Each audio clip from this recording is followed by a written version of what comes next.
Hey guys, Shamar Brown here. Welcome to the Eagle Podcast Night Talks Season 5, guys. I'm telling you guys, Season 5. And to kick Season 5 off, I got a treat for you guys tonight. You get what I'm saying? But before I get into the treat, let me give you the title of tonight's episode. It's We Become What We Think About. You get what I'm saying? We become what we think about. And tonight's episode is episode 33. You get what I'm saying? So we're cooking. Now, like I said, I do have a special treat for you guys. Now, I don't know if you guys ever heard about Earl Nightingale. If you guys haven't heard about him yet or heard from him at all, I would recommend that you guys go check him out. Now, of course, he's not living anymore, but he's a very successful man when he was alive. And he helped a lot of people to become successful in their jobs, in their personal life, in every area of their lives. You get what I'm saying? Now, I've been doing a little research about him and I came across some material that I would love for you guys to be able to listen. Now, I'm gonna play tonight, and just a disclaimer, I would recommend you get a pen and notepad. You get what I'm saying? Because in this episode, Mr. Earl, he's gonna be giving you guys a game plan. Alright, so I would recommend that you guys get a pen and a notepad. Alright, but without any further ado, let me put the man on so you guys can listen to the man himself. Alright? Let's get into it. I'd like to tell you about the strangest secret in the world. Not long ago, Albert Schweitzer, the great doctor and Nobel Prize winner, was being interviewed in London, and a reporter asked him, "Doctor, what's wrong with men today?" The great doctor was silent a moment, and then he said, "Men simply don't think." And it's about this that I want to talk with you. We live today in a golden age. This is an era that man has looked forward, dreamed of, and worked toward for thousands of years. But since it's here, we pretty well take it for granted. We in America are particularly fortunate to live in the richest land that ever existed on the face of the earth, a land of abundant opportunity for everyone. But do you know what happens? Let's take 100 men who start even at the age of 25. Do you have any idea what will happen to those men by the time they're 65? These 100 men who all start even at the age of 25 believe they're going to be successful. If you asked any one of these men if he wanted to be a success, he'd tell you that he did. And you'd notice that he was eager toward life, that there was a certain sparkle to his eye, an erectness to his carriage, and life seemed like a pretty interesting adventure to him.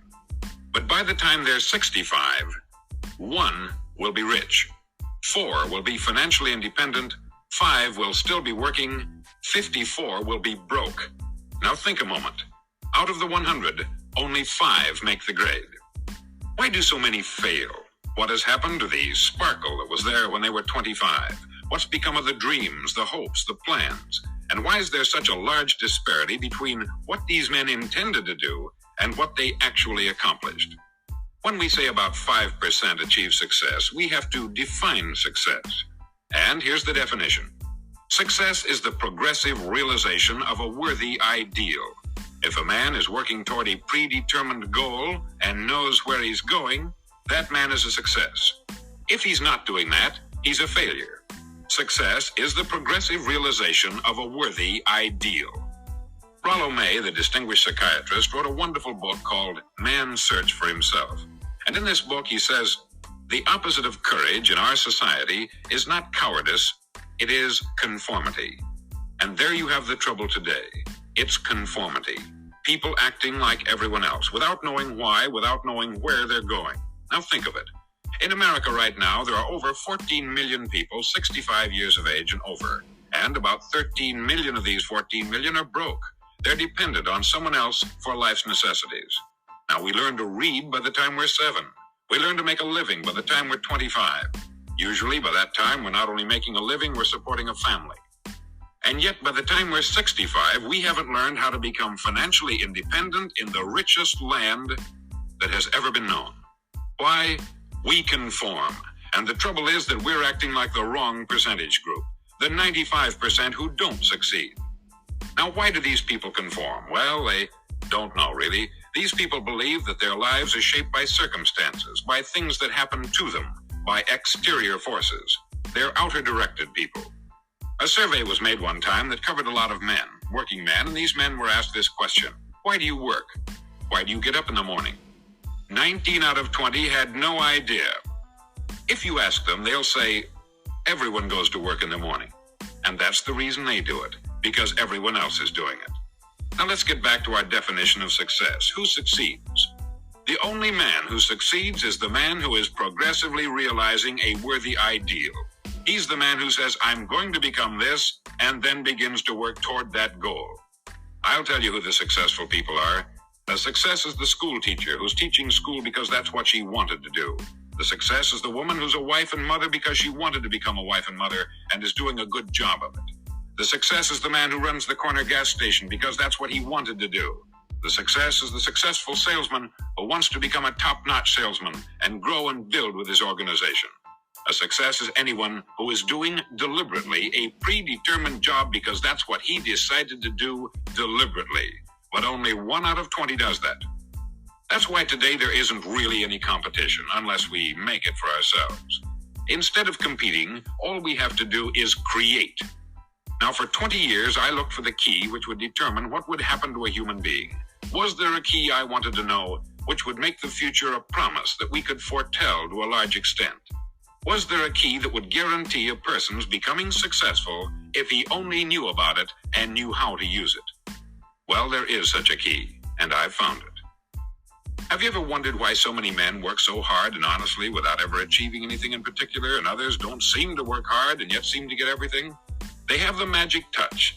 You've heard them say that about someone. Everything he touches turns to gold. And have you ever noticed that a man who becomes successful tends to continue to become successful? And on the other hand, have you noticed how a man who is a failure tends to continue to fail? It's because of goals. Some of us have them, some don't. People with goals succeed because they know where they're going. Now think of a ship leaving a harbor, and think of it with the complete voyage mapped out and planned. The captain and crew know exactly where it's going and how long it will take. It has a definite goal. 9,999 times out of 10,000, it will get to where it started out to get. Now let's take another ship, just like the first, only let's not put a crew on it or a captain at the helm. Let's give it no aiming point, no goal, no destination. We just start the engines and let it go. I think you'll agree with me that if it gets out of the harbor at all, it will either sink or wind up on some deserted beach a derelict. It can't go anyplace because it has no destination and no guidance. It's the same with a human being. Take the salesman, for example. There is no other person in the world today with the future of a good salesman. Selling is the world's highest paid profession, if we're good at it and if we know where we're going. Every company needs top-notch salesmen, and they reward those men. The sky is the limit for them. But how many can you find? Someone once said, the human race is fixed, not to prevent the strong from winning, but to prevent the weak from losing. The American economy today can be likened to a convoy in time of war. The entire economy is slowed down to protect its weakest link, just as the convoy had to go at the speed that would permit its slowest vessel to remain in formation. That's why it's so easy to make a living today. It takes no particular brains or talent to make a living and support a family today.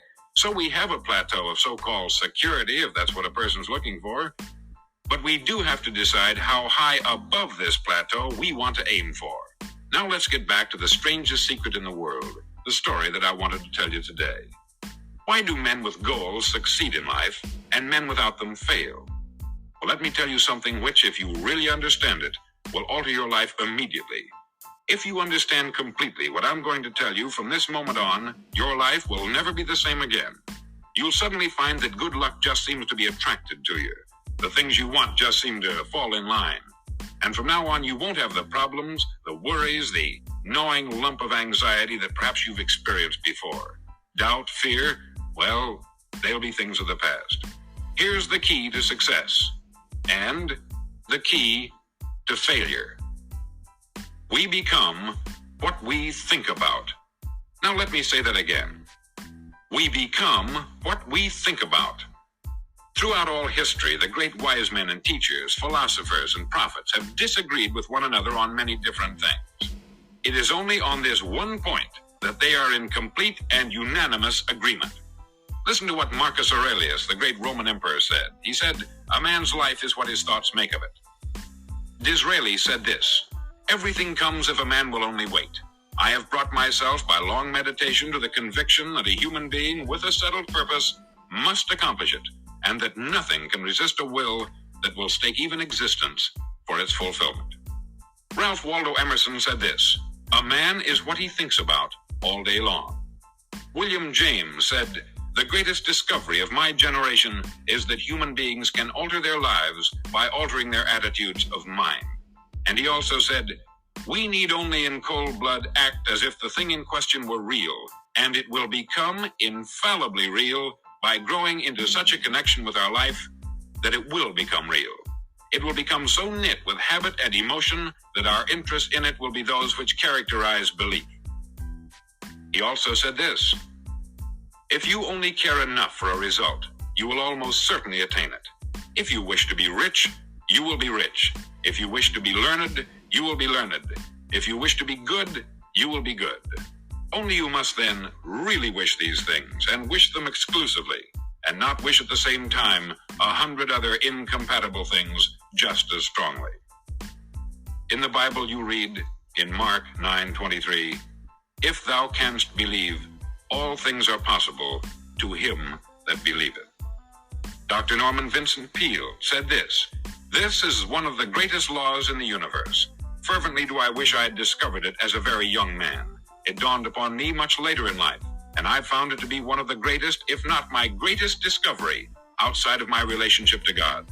And the great law, briefly and simply stated, is that if you think in negative terms, you'll get negative results. If you think in positive terms, you will achieve positive results.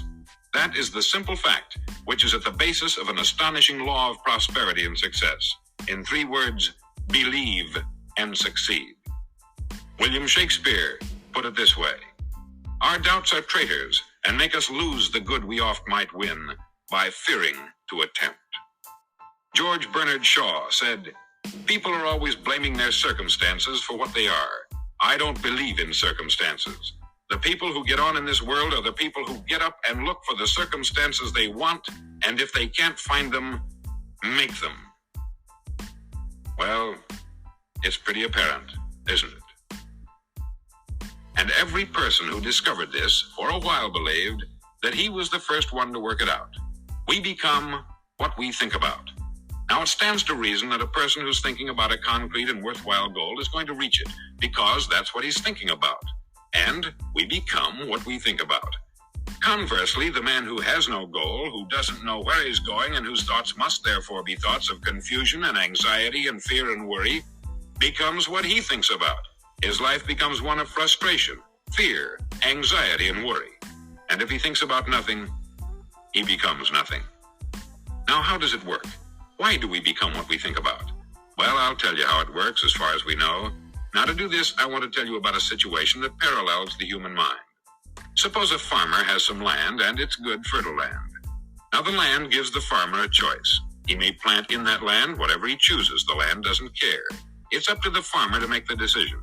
Now, remember, we're comparing the human mind with the land, because the mind, like the land, doesn't care what you plant in it. It will return what you plant, but it doesn't care what you plant. Now, let's say that the farmer has 2 seeds in his hand.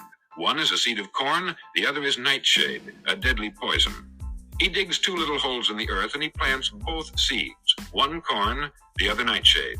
He covers up the holes, waters, and takes care of the land, and what will happen? Invariably, the land will return what is planted. As it's written in the Bible, "As ye sow, so shall ye reap." Remember, the land doesn't care. It will return poison in just as wonderful abundance as it will corn. So up come the 2 plants, one corn, one poison. Now, the human mind is far more fertile, far more incredible and mysterious than the land, but it works the same way. It doesn't care what we plant. Success, failure. A concrete worthwhile goal, or confusion, misunderstanding, fear, anxiety, and so on. But what we plant, it will return to us. You see, the human mind is the last great unexplored continent on the earth.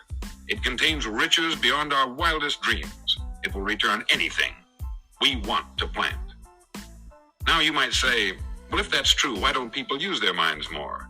Well, I think they've figured out an answer to that too. Our mind comes as standard equipment at birth. It's free, and things that are given to us for nothing, we place little value on.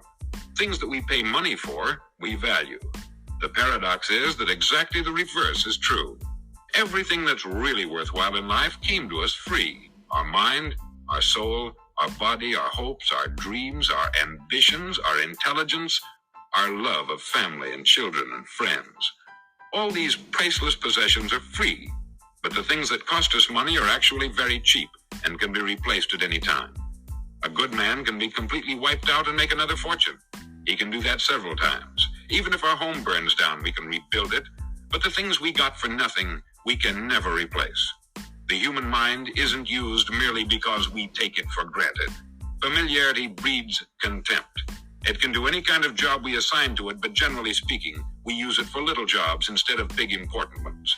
Universities have proved that most of us are operating on about 10% of our abilities. Decide now, what is it you want? Plant your goal in your mind. It's the most important decision you'll ever make in your entire life. Do you want to be an outstanding salesman, a better worker at your particular job? Do you want to go places in your company, in your community? All you've got to do is plant that seed in your mind. Care for it. Work steadily toward your goal, and it will become a reality. It not only will, there's no way that it cannot. You see, that is a law, like the laws of Sir Isaac Newton, the laws of gravity. If you get on top of a building and jump off, you'll always go down. You'll never go up. And it's the same with all the other laws of nature. They always work. They're inflexible. Think about your goal in a relaxed, positive way. Picture yourself in your mind's eye as having already achieved this goal. See yourself doing the things you will be doing when you've reached your goal. Ours has been called the phenobarbital age, the age of ulcers and nervous breakdowns. At a time when medical research has raised us to a new plateau of good health and longevity, far too many of us worry ourselves into an early grave trying to cope with things in our own little personal ways, without learning a few great laws that will take care of everything for us. These things we bring on ourselves through our habitual way of thinking. Every one of us is the sum total of his own thoughts. He is where he is because that is exactly where he really wants to be, whether he'll admit that or not. Each of us must live off the fruit of his thoughts in the future, because what you think today and tomorrow, next month and next year, will mold your life and determine your future. You're guided by your mind. I remember one time I was driving through Arizona and I saw one of those giant earth-moving machines roaring along the road at about 35 miles an hour with what looked like 20 tons of dirt in it, a tremendous, incredible machine. And there was a little man perched way up on top with the wheel in his hands guiding it. And as I drove along, I was struck by the similarity of that machine to the human mind. Just suppose you're sitting at the controls of such a vast source of energy. Are you going to sit back and fold your arms and let it run itself into a ditch? Or are you going to keep both hands firmly on the wheel and control and direct this power to a specific, worthwhile purpose? It's up to you. You're in the driver's seat.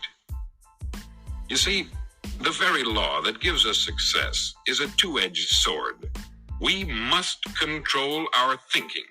The same rule that can lead a man to a life of success, wealth, happiness, and all the things he's ever dreamed of for himself and his family, that very same law can lead him into the gutter. It's all in how he uses it, for good or for bad. This is the strangest secret in the world. Now, why do I say it's strange, and why do I call it a secret? Actually, it isn't a secret at all. It was first promulgated by some of the earliest wise men, and it appears again and again throughout the Bible. But very few people have learned it, understand it. That's why it's strange, and why, for some equally strange reason, it virtually remains a secret. I believe that you could go out and walk down the main street of your town and ask one man after another what the secret of success is, and you probably wouldn't run into one man in a month who could tell you. Now, this information is enormously valuable to us if we really understand it and apply it. It's valuable to us not only for our own lives, but the lives of those around us, our family, employees, associates, and friends. Life should be an exciting adventure. It should never be a bore. A man should live fully, be alive. He should be glad to get out of bed in the morning. He should be doing a job he likes to do because he does it well. One time I heard Grove Patterson make a speech, the editor-in-chief of the Toledo Daily Blade. And as he concluded his speech, he said something that I've never forgotten. He said something like this: "My years in the newspaper business have convinced me of several things. Among them, that people are basically good, and that we came from someplace, and we're going someplace. So we should make our time here an exciting adventure. The architect of the universe didn't build a stairway leading nowhere. And the greatest teacher of all, the carpenter from the plains of Galilee, gave us the secret time and time again. As ye believe, so shall it be done unto you." I've explained the strangest secret in the world and how it works. Now I want to explain how you can prove to yourself the enormous returns possible in your own life by putting this secret to a practical test. I want you to make a test that will last 30 days. Now, it isn't going to be easy. If you'll give it a good try, it will completely change your life for the better. Back in the 17th century, Sir Isaac Newton, the English mathematician and natural philosopher, gave us some natural laws of physics which apply as much to human beings as they do to the movement of bodies in the universe. Now, one of these laws is that for every action, there is an equal and opposite reaction. Simply stated, as it applies to you and me, it means we can achieve nothing without paying the price. The results of your 30-day experiment will be in direct proportion to the effort you put forth. To be a doctor, you must pay the price of long years of difficult study. To be successful in selling, and remember that each of us succeeds to the extent of his ability to sell. Selling our families on our ideas, selling education in schools, selling our children on the advantages of living a good and honest life, selling our associates and employees on the importance of being exceptional people. To, of course, the profession of selling itself. But to be successful in selling our way to the good life, we must be willing to pay the price. Now, what is that price? Well, it's many things. First, it's understanding emotionally, as well as intellectually, that we literally become what we think about. That we must control our thoughts if we're to control our lives. It's understanding fully that, as ye sow, so shall ye reap. Secondly, it's cutting away all the fetters from the mind and permitting it to soar as it was divinely designed to do. It's the realization that your limitations are self-imposed and that the opportunities for you today are enormous beyond belief. It's rising above narrow-minded pettiness and prejudice. Thirdly, to use all your courage to force yourself to think positively on your own problem, to set a definite and clearly defined goal for yourself, to let your marvelous mind think about your goal from all possible angles, to let your imagination speculate freely upon many different possible solutions, to refuse to believe there are any circumstances sufficiently strong to defeat you in the accomplishment of your purpose, to act promptly and decisively when your course is clear, and to keep constantly aware of the fact that you are, at this moment, standing in the middle of your own acre of diamonds, as Russell Conwell used to point out. Fourth, save at least 10% of what you earn. It's also remembering that no matter what your present job, it has enormous possibilities if you're willing to pay the price. Now let's just go over the important points in the price each of us must pay to achieve the wonderful life that can be ours. It is, of course, worth any price. 1, you will become what you think about. 2, remember the word imagination. Let your mind soar. 3, courage. Concentrate on your goal every day. 4, save 10% of what you earn. And action. Ideas are worthless unless we act on them. Now I'll try to outline the 30-day test I want you to make. Now keep in mind that you have nothing to lose by making this test, and everything you could possibly want to gain. There are 2 things that may be said of everyone. Each of us wants something, and each of us is afraid of something. I want you to write on a card what it is you want more than anything else. It may be more money. Perhaps you'd like to double your income or make a specific amount of money. It may be a beautiful home. It may be success at your job. It may be a particular position in life. It could be a more harmonious family. Each of us wants something. Write down on your card specifically what it is that you want. Make sure it's a single goal and clearly defined. You needn't show it to anyone, but carry it with you so that you can look at it several times a day. Think about it in a cheerful, relaxed, positive way each morning when you get up, and immediately you have something to work for, something to get out of bed for, something to live for. Look at it every chance you get during the day and just before going to bed at night. As you look at it, remember that you must become what you think about. And since you're thinking about your goal, you realize that soon it will be yours. In fact, it's yours really the moment you write it down and begin to think about it. Look at the abundance all around you as you go about your daily business. You have as much right to this abundance as any other living creature. It's yours for the asking. Now we come to the difficult part. Difficult because it means the formation of what is probably a brand new habit. And new habits are not easily formed. Once formed, however, it'll follow you for the rest of your life. Stop thinking about what it is you fear. Each time a fearful or negative thought comes into your consciousness, replace it with a mental picture of your positive and worthwhile goal. There will come times when you will feel like giving up. It's easier for a human being to think negatively than positively. That's why only 5% is successful. You must begin now to place yourself in that group. For 30 days, you must take control of your mind. It will think only about what you permit it to think. Each day for this 30-day test, do more than you have to do. In addition to maintaining a cheerful, positive outlook, give of yourself more than you've ever done before. Do this knowing that your returns in life must be in direct proportion to what you give. The moment you decide on a goal to work toward, you're immediately a successful person. You're then in that rare and successful category of people who know where they're going. Out of every 100 people, you belong to the top 5. Don't concern yourself too much with how you're going to achieve your goal. Leave that completely to a power greater than yourself. All you have to do is know where you're going. The answers will come to you of their own accord. Remember these words from the Sermon on the Mount, and remember them well. Keep them constantly before you this month of your test. Ask, and it shall be given you. Seek, and ye shall find. Knock, and it shall be opened unto you. For everyone that asketh, receiveth, and he that seeketh, findeth, and to him that knocketh, it shall be opened. It's as marvelous and as simple as that. In fact, it's so simple that in our seemingly complicated world, it's difficult for an adult to understand that all he needs is a purpose and faith.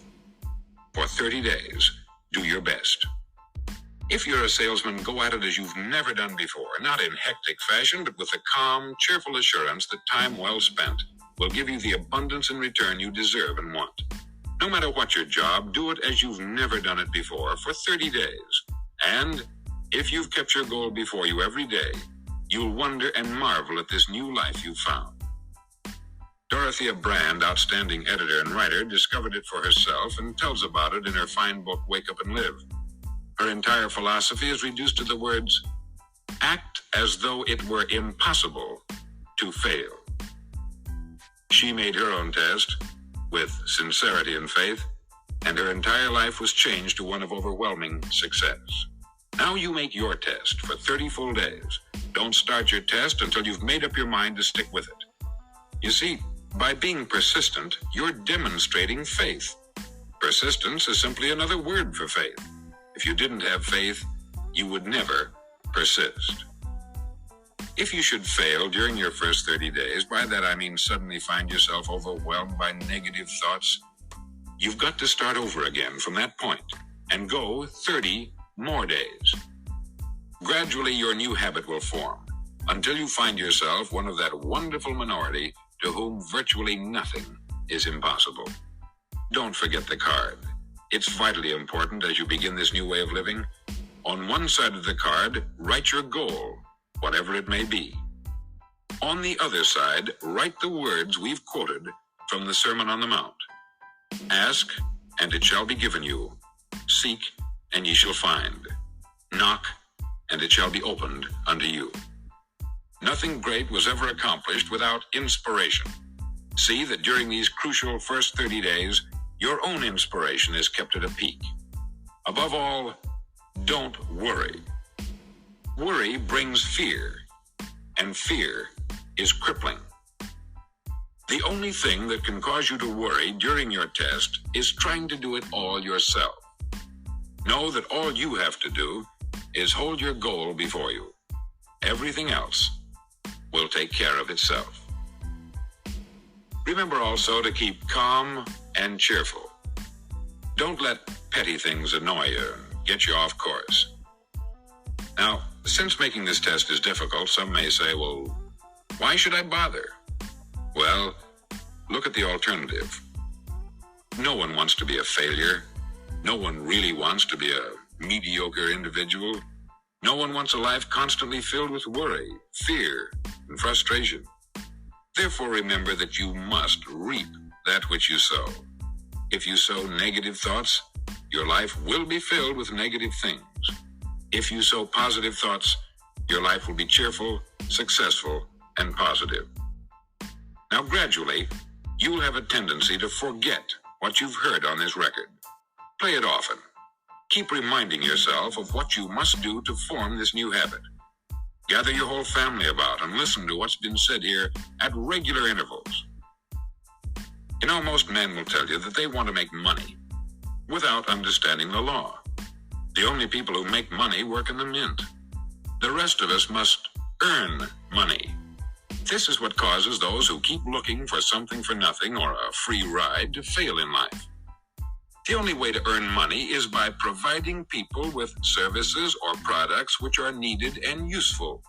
We exchange our product or service for the other man's money. Therefore, the law is that our financial return will be in direct proportion to our service. Success is not the result of making money. Making money is the result of success. And success is in direct proportion to our service. Most people have this law backwards. They believe that you're successful if you earn a lot of money. The truth is that you can only earn money after you're successful. It's like the story of the man who sat in front of the stove and said to it, "Give me heat, and then I'll add the wood." How many men and women do you know, or do you suppose there are today, who take the same attitude toward life? There are millions. We've got to put the fuel in before we can expect heat. Likewise, we've got to be of service first before we can expect money. Don't concern yourself with the money. Be of service. Build, work, dream, create. Do this, and you'll find there's no limit to the prosperity and abundance that will come to you. Prosperity is founded upon a law of mutual exchange.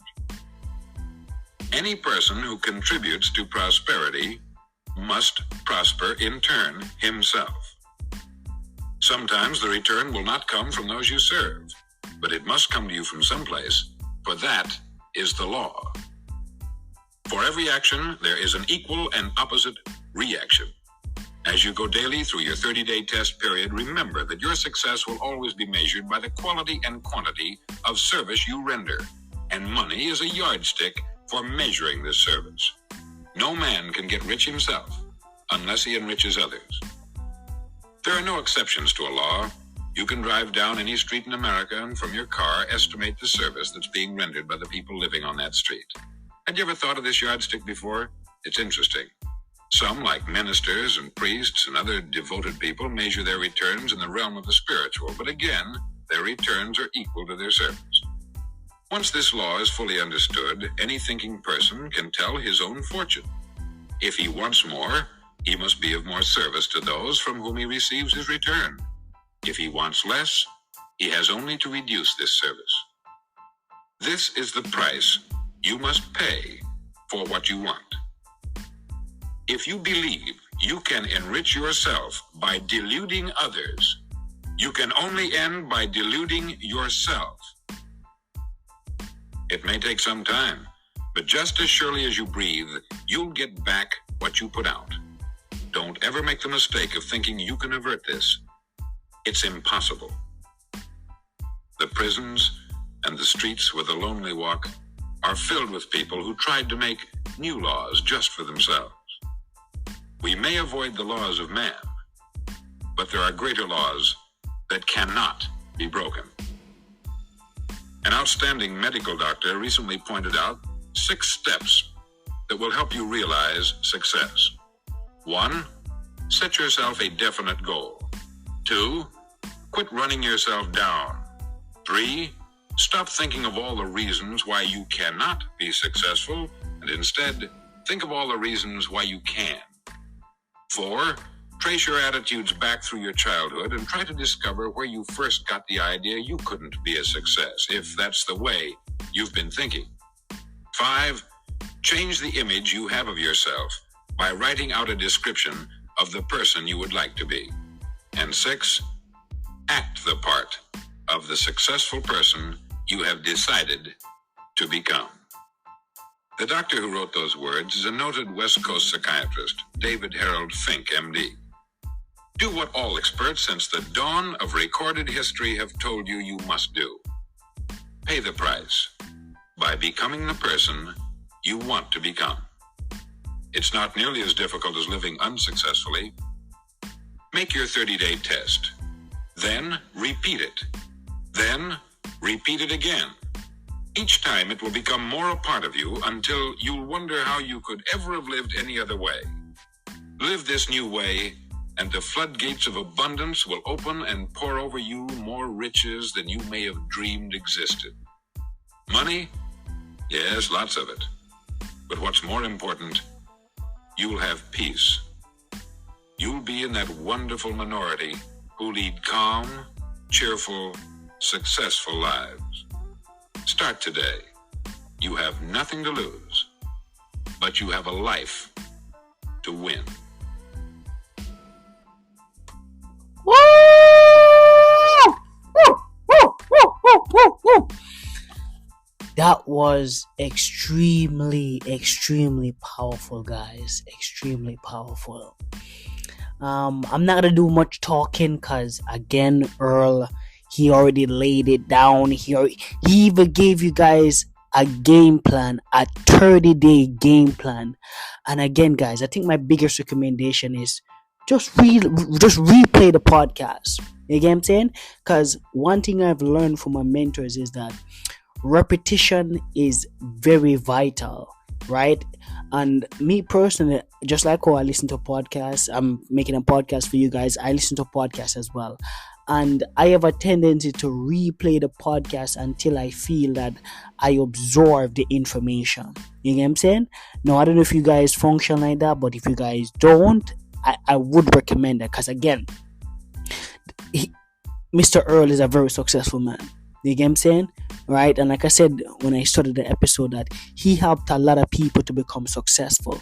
You get what I'm saying? But again, guys, Eagle Podcast, Night Talks. If this episode added any value to you guys, leave a comment in the comment section. Whatever it is that you took away from Earl's talk. You get what I'm saying? Right? Help us to share it to help us by sharing it, because like I told you guys, here at Eagle Podcast, our goal is to be able to impact 1,000 people's life. And like I said to you guys, we can't do that without you guys, so we need your help. All right, so share this episode, share this podcast. And again, guys, Eagle Podcast, Night Talks, Shamar Brown here, signing off. Good night, guys.